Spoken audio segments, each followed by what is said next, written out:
Praise the lord. యేసుక్రీస్తు నామంలో మీ అందరికీ కూడా వందనాలు తెలియపరచుకుంటూ ఉన్నాను. దేవుడిచ్చిన కృపను బట్టి, దేవుడి నడిపింపును బట్టి ఈ రోజున నేను మీ మధ్యలోకి వచ్చి ఉన్నాను. ప్రతిరోజు కూడా దేవుడు ఒక మాట తెలియపరుస్తూ మన జీవితంలో ఉన్న శ్రమలను బట్టి, బాధలను బట్టి, కష్టాలను బట్టి ఎంతగానో ధైర్యపరిచి ముందుకు నడిపిస్తూ ఉన్నాడు. అలాగే ఈ రోజున కూడా దేవుడు ఒక మాట తెలియపరచాలని ఎంతగానో ఆశిస్తూ నన్ను మీ మధ్యలోకి తీసుకొచ్చి ఉన్నాడు. ఈ రోజున దేవుని వాక్యం ఒకసారి మనం చూసినట్లయితే కీర్తనల గ్రంథము 121 అధ్యాయం 7వ వచనం. ఏ అపాయమును రాకుండా యెహోవా నిన్ను కాపాడును, ఆయన నీ ప్రాణమును కాపాడును. ఈ లోకంలో మనం ఉన్నన్ని రోజులు కూడా మరి దేవుని వాక్యాన్ని విశ్వసించి దేవుని యందు భయభక్తులు కలిగి ఉండగలిగితే ఈ లోకంలో మనకి ఎటువంటి శ్రమలు, ఎటువంటి బాధలు, ఎటువంటి ఇబ్బందులు కూడా మన ఈ లోకంలో చేసే ప్రతి ఒక్క ప్రయాణంలో మనం చేసే ప్రతి ఒక్క రోజు కూడా దేవుడు మనకు తోడుగా ఉంటాడని, ఏ అపాయమును మనకు రాకుండా, మన ప్రాణానికి ఎటువంటి ఇబ్బంది లేకుండా ఆయన కాపాడుతాడని అని ఈ రోజు నీ వాక్యం ద్వారా ఎంతగానో మాట్లాడుతూ ఉన్నాడు.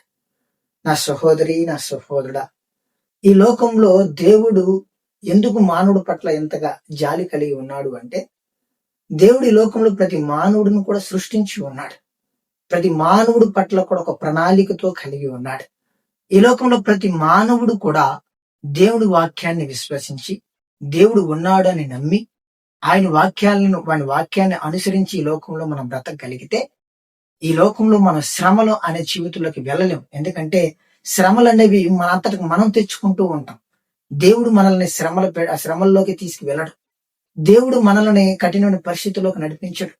దేవుడి లోకంలో మనం బాధపడుతూ, వేదన పడుతూ, కఠినమైన పరిస్థితులకు వెళ్ళిపోతూ, మరి వేదనకరమైన స్థితిలోకి వెళ్ళిపోతే దేవుడు సంతోషించడు. ఈ లోకంలో ఎప్పుడు కూడా మనం సంతోషంగా ఉండాలని, ఈ లోకంలో ఎప్పుడు కూడా దేవుని యందు భయభక్తులు కలిగి దేవుడు చెప్పిన మాటని విశ్వసించి, ఓర్పు కలిగి సహించి, ఈ లోకంలో ఉన్నన్ని రోజులు కూడా దేవుడు చెప్పినట్టు జీవితాన్ని జీవించి మనం ఈ లోకంలో సంతోషంగా ఉండాలని దేవుడు మానవుడిని సృష్టించి ఉన్నాడు. మానవుడు ఈ లోకంలో మనకున్న జ్ఞానాన్ని బట్టి, మనకున్న తెలివితేటలను బట్టి దేవుని వాక్యాన్ని వదిలేస్తారు, దేవుడి ఆలోచనలు వదిలేస్తారు. ఈ లోకంలో కోరికలు, ఈ లోకంలో ఆశల కొరకు, ఈ లోకంలో సంపదల కొరకు, ఈ లోకంలో మరి ఏదో సాధించాలని, ఏదో ఒకరిని చూసి ఒకరు మరి ఆశపడి ఈ లోకంలో మంచి ఏదో చెడేదో తెలియకుండా మరి ఒకరికన్నా ఒకరు బాగుండాలి, ఒకరికన్నా గొప్పగా నిలబడాలని ఏదేదో చేసుకుంటూ ఈ లోకంలో మనం పాపాన్ని కొని తెచ్చుకుంటాం. తెలియకుండానే మనం కష్టాల్లోకి వెళ్ళిపోతూ ఉంటాం. ఎందుకంటే దేవుడు ఈ లోకంలో మానవుడిని తీసుకొచ్చింది ప్రతి మానవుడు కూడా ఆయనను మహింపరచాలని, ఆయన చెప్పినట్టు మనం బ్రతకాలని, ఆయన చెప్పిన ప్రతి ఆజ్ఞను కూడా గ్రహించి జ్ఞానం కలిగి ముందుకు వెళ్ళాలని దేవుడు ఎంతగానో మానవుడి కొరకు ఈ పరిశుద్ధ గ్రంథాన్ని మన కొరకు తీసుకొచ్చి ఉన్నాడు. ఈ పరిశుద్ధ గ్రంథాన్ని మనం ఒకసారి చదివినట్లయితే మానవుడు పుట్టినప్పటి నుంచి మరణించినంత వరకు కూడా దేవునితో ఎలాగా హత్తుకుని జీవితాన్ని జీవించాలో, దేవుని యందు భయభక్తులు కలిగి ఉండటం వల్ల వచ్చే లాభం ఎలా ఉంటుందో, దేవుని వదిలేస్తే ఎలాంటి కఠినమైన పరిస్థితులు వస్తాయో, ఈ లోకంలో యేసుక్రీస్తు నామంలో నమ్మి బాప్తిసం పొందకపోతే రేపు మరణించిన తర్వాత ఎలాంటి కఠినమైన పరిస్థితులు ఉంటాయో, మరి నమ్మని వాడికి ఎలాంటి కఠినమైన శిక్ష ఉంటుందో, మరి ఈ లోకంలో మరి దేవుని శక్తి ఎలా ఉంటుందో, దేవుని ప్రేమ ఎలా ఉంటుందో, దేవుని కోపం ఎలా ఉంటుందో, దేవుడు ఆలోచనలు ఎలా ఉంటాయో, దేవుడు మనుషుడి మీద ఎంత ప్రేమ కలిగి ఉన్నాడో, ఎంత జాలి కలిగి ఉన్నాడో, ఎంతగా మరి మానవుడి కొరకు ఎదురు చూస్తూ ఉన్నాడు అనే విషయాలు ఈ పరిశుద్ధ గ్రంథాన్ని చదివినప్పుడు దేవుని ప్రేమ, దేవుడి ఆలోచనలు, దేవుడు మానవుడి మీద పెట్టుకున్న ఆలోచనలు మనందరికీ కూడా క్లారిటీగా అర్థమవుతూ ఉంటది. దావీదు గారి జీవితం మనం చూస్తాం ఈ పరిశుద్ధ గ్రంథంలో. ఆయన మరి ఎన్నో శ్రమలు పడతాడు, ఎన్నో ఇబ్బందులు పడతాడు, ఎన్నో కష్టాలు పడుతూ ఉంటాడు. ఆయన నిలబడడానికి ఇల్లు కూడా సరిగ్గా ఉండదు. మరి శత్రువులు ఆయన్ని చంపడానికి పరిగెత్తుకుంటూ వస్తూ ఉంటారు.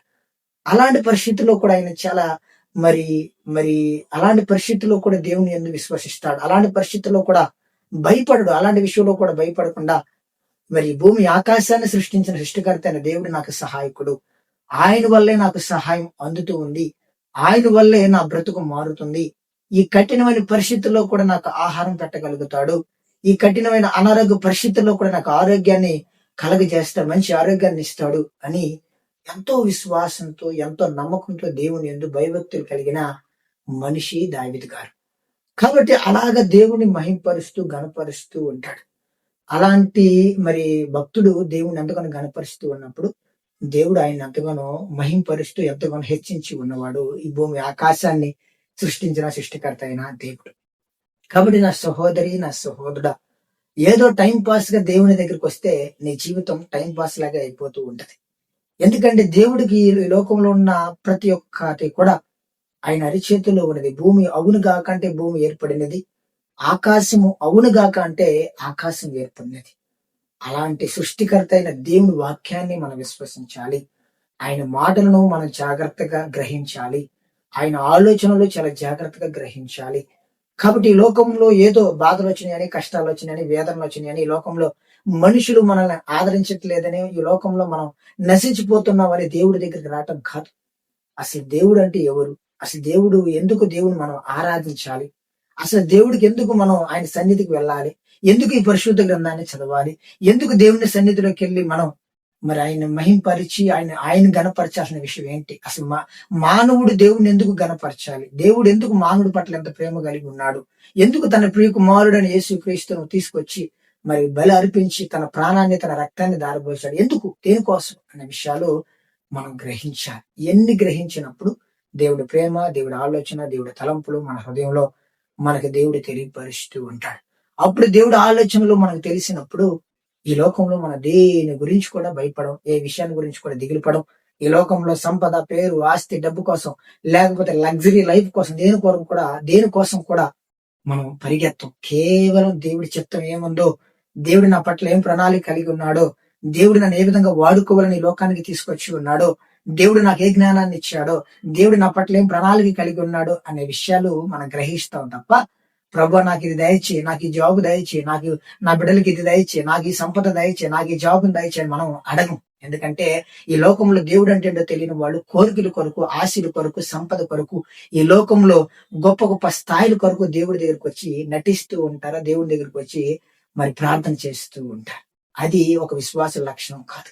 విశ్వాస లక్షణం ఎలా ఉంటదంటే, నీ కొరకు నేనేం చేయగలుగుతాను ప్రభా, నా పట్ల నేనేం చేయగలుగుతాను, నా జ్ఞానం ఏంటిది, నేను మట్టి బొమ్మ లాంటి వాడిని, నేనెందుకు పనికిరాని వంటి వాడిని ప్రభా, మరి నాలాంటి వాడిని ఏ విధంగా నువ్వు వాడుకోవాలని ఆశపడుతున్నావని ఒక విశ్వాసి, దేవుని శక్తి కలిగిన మనిషి, దేవుడు బలాన్ని ఎరిగిన మనిషి ఎలాగ ప్రార్థిస్తాడు, ఎలాగ దేవుని యందు మణిగి దేవుని యందు ఓర్పు కలిగి దేవుని మహింపరుస్తూ ఉంటాడు.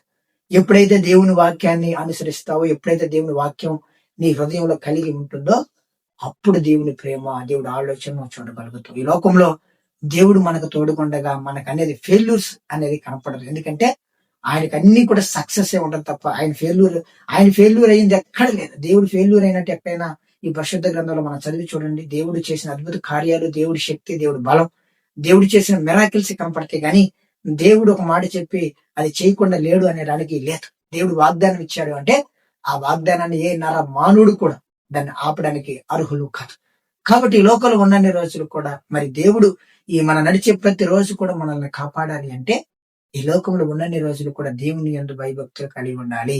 దేవుని వాక్యాన్ని మనం అనుసరించాలి. కాబట్టి వాక్యం ఎవరైతే అనుసరిస్తారో, ఎవరైతే ఆయనను గ్రహించి లోకంలో చాలా జాగ్రత్తగా మన ప్రవర్తనను చాలా జాగ్రత్తగా కాపాడుకుంటూ ఉంటారో, వాళ్ళకి ఈ లోకంలో దేవుని ప్రేమను చూడగలుగుతారో, దేవుని శక్తిని చూడగలుగుతారో, దేవుడు తెలుసుకుంటే ఎలాగ వాళ్ళ జీవితాన్ని మార్చగలుగుతారో కూడా మీరందరూ కూడా గ్రహించగలుగుతారని ఈ రోజున దావీదు భక్తుడి వాక్యం ద్వారా మనందరితో కూడా ఒక మాట తెలియపరుస్తూ ఉన్నాడు. కాబట్టి నా సహోదరి, నా సహోదర, మనము కూడా దావీదు భక్తుల్లాగా మరి మనకి ఎంత జ్ఞానం ఉన్నా, ఎంత తెలివితేటలు ఉన్నా, ఎంత జాబ్ ఉన్నా కూడా మనము కూడా దావీదు గారి లాగా తగ్గించుకుని మనము కూడా శ్రమలలో, బాధల్లో, కష్టాల్లో కూడా దేవుని గణపరుస్తూ దేవుని మహింపరుద్దాం. మనం కూడా దేవుని విశ్వసిద్దాం.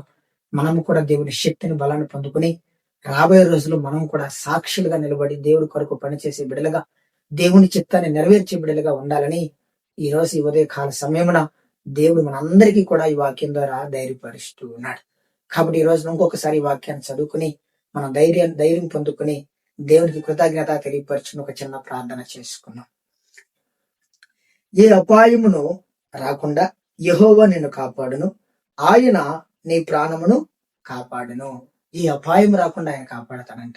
కాబట్టి ఆయన మన అన్ని విషయాల్లో మనల్ని కాపాడుతారని మాట్లాడుతూ ఉన్నాడు. కాబట్టి మనం జ్ఞానం కలిగి దేవుని యందు భయభక్తులు కలిగి ఉన్నాం. దేవుని తర్వాతే ఈ లోకంలో ఆశలైన కోరికలైన మన సొంత మాటలైనా కూడా. కాబట్టి గ్రహించింది జ్ఞానం కలిగి ప్రతిరోజు కూడా పరిశుద్ధ గ్రంథాన్ని చదివి తెలుసుకుందాం, దేవుడి శక్తిని తెలుసుకుందాం అని ఈ రోజు ఈ ఉదయకాల సమయంలో మీ అందరికీ కూడా తెలియపరుస్తూ ఉన్నా.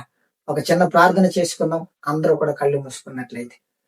ప్రేమ కలిగిన తండ్రి, దయ కలిగిన యేసయ్య, నీ కొందనాలు స్థుతులు స్తోత్రాలు తెలియపరచుకుంటూ ఉన్నాను తండ్రి. బ్రతుకు తండ్రి, ప్రతిరోజు కూడా ఒక మాట తెలియపరుస్తూ మమ్మల్ని ఎంతగానో ధైర్యపరుస్తూ బ్రతుకు తండ్రి, ఈ లోకంలో మేము ఎలా బ్రతకాలో, ఈ లోకంలో ప్రభా నీ యందు తండ్రినైనా ఎంత భయభక్తులు కలిగి ఉండాలో, నిన్ను హద్దుకుని ఎలాగ జీవితాన్ని జీవించాలో, ఈ లోకంలో తండ్రి నిన్ను వదిలేస్తే ఎలాంటి కఠినమైన పరిస్థితులు వస్తాయో, ఎలాంటి కఠినమైన స్థితిలోకి వెళ్ళిపోతామో కూడా ఈ పరిశుద్ధ గ్రంథం తండ్రి మాకు మా చేతిలో పెట్టి పరిశుద్ధ గ్రంథాన్ని బట్టి ప్రభా ప్రతిరోజు కూడా తండ్రి మాతో మాట్లాడుతూ మమ్మల్ని ఎంతగానో ధైర్యపరుస్తూ నడిపిస్తున్న దాన్ని బట్టి కూడా నీ కొందనాలు స్తుతులు స్తోత్రాలు తెలియపరచుకుంటూ ఉన్నాను తండ్రి. ఈ వీడియో చూస్తున్న నా సహోదరి నా సహోదరులు కూడా ప్రభా వాళ్ళ జీవితంలో కూడా తండ్రి నాయన ఇంకేమైనా విషయాల్లో ప్రభా నీ వాక్యాన్ని అనుసరించి నీ వాక్యాన్ని విశ్వసించకుండా ప్రభా ఈ లోక ఆలోచనతో తండ్రి, సొంత ఆలోచనలు, సొంత తలంపులతో, సొంత జ్ఞానంతో తండ్రి మరి వాళ్ళ కోరికలతో వెళ్ళిపోయి నశించిపోతూ లోకంలో తండ్రి సమాధానం లేక, మనశ్శాంతి లేక, ప్రశాంతత లేక, ఇబ్బందుల్లో, కష్టాలలో, శ్రమలో నలిగిపోతూ ఉన్నారేమో ప్రభా.